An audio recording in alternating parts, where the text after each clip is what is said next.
রাব্বুল আলামিন পৃথিবীতে সর্বপ্রথম অপরাধ সংগঠিত হয়েছিল যাদের মাধ্যমে তাদের ঘটনা তুলে ধরেছেন। হযরত আদম আলাইহিস সালাম যখন দুনিয়াতে আসেন তখন সিস্টেম ছিল আদম আলাইহিস সালামের মা হাওয়া আলাইহিস সালামের গর্ভ দিয়ে প্রত্যেকবার দুইজন সন্তান জন্ম নিত, একজন ছেলে একজন মেয়ে। প্রথমবার যে ছেলে পরের বারের মেয়ের সাথে বিয়ে হওয়ার সিস্টেম ছিল, আবার পরের বারের ছেলে প্রথমবার মেয়ের সাথে বিয়ে হওয়ার সিস্টেম ছিল। বুঝতে পেরেছেন কথা? প্রথমবার একজন মেয়ে একজন ছেলে, পরে আবার একজন মেয়ে একজন ছেলে।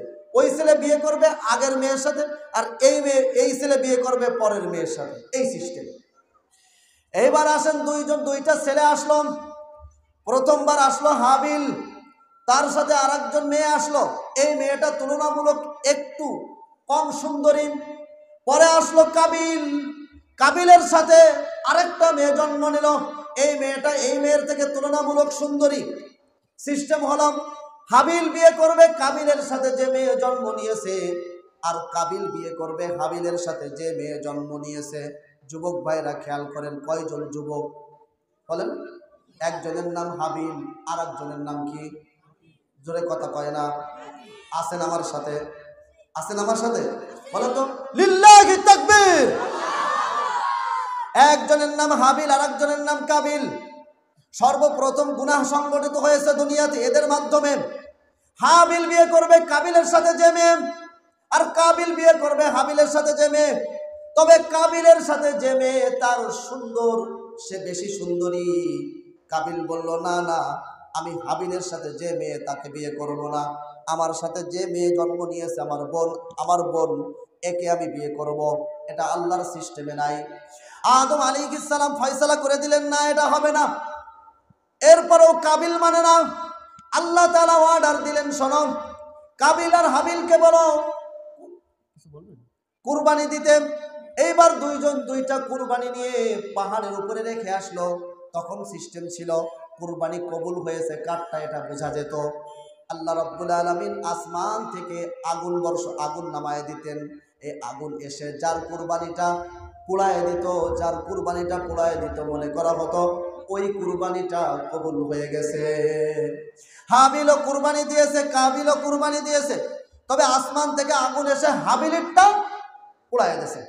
তাহলে কুরবানি কবুল হলো কারটা? হাবিলেরটা। এই যে কবুল হলো, কবুল হওয়ার পরেও কাবিল বলল, না, আমি আমার সাথে যে মেয়ে হয়েছে তার সাথেই বিয়ে করব। কথা কি বুঝতে পেরেছেন? হযরত আদম আলাইহিস সালাম বললেন, ঠিক আছে। মক্কায় একটা ঘর তৈরি করেছেন। আল্লাহ রাব্বুল আলামিন ওই ঘরে তওয়াফ করার জন্য আমাকে বলেছেন।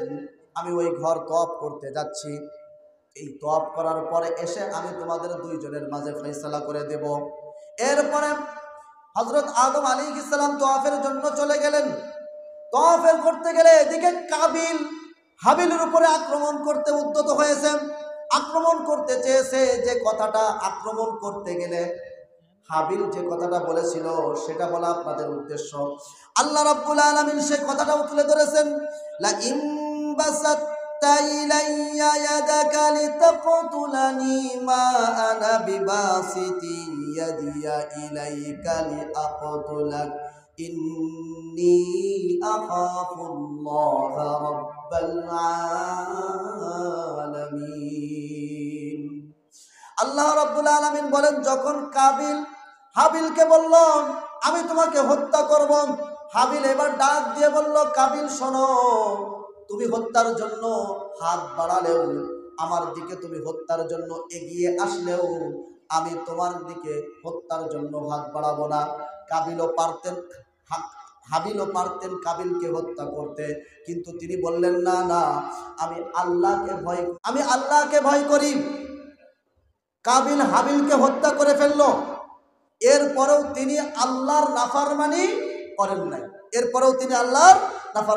নাই। যুবক ভাইরা, এই ঘটনা থেকে আমাদের শিক্ষা হলো যে হকের উপরে অটল থাকতে হবে। জীবন যাই যাক, হক থেকে বিচ্যুত হওয়া যাবে না। হাবিল আল্লাহর হকের উপরে অটল থেকে নিজের জীবন বিসর্জন দিয়ে গিয়েছেন, কিন্তু কাবিলকে হত্যা করতে পারতেন, আঘাত করতে পারতেন, কিন্তু আল্লাহর হকের প্রতিষ্ঠা করার জন্য সর্বপ্রথম যে যুবক এই জমিনে শহীদ হয়েছে তার নাম হাবিল।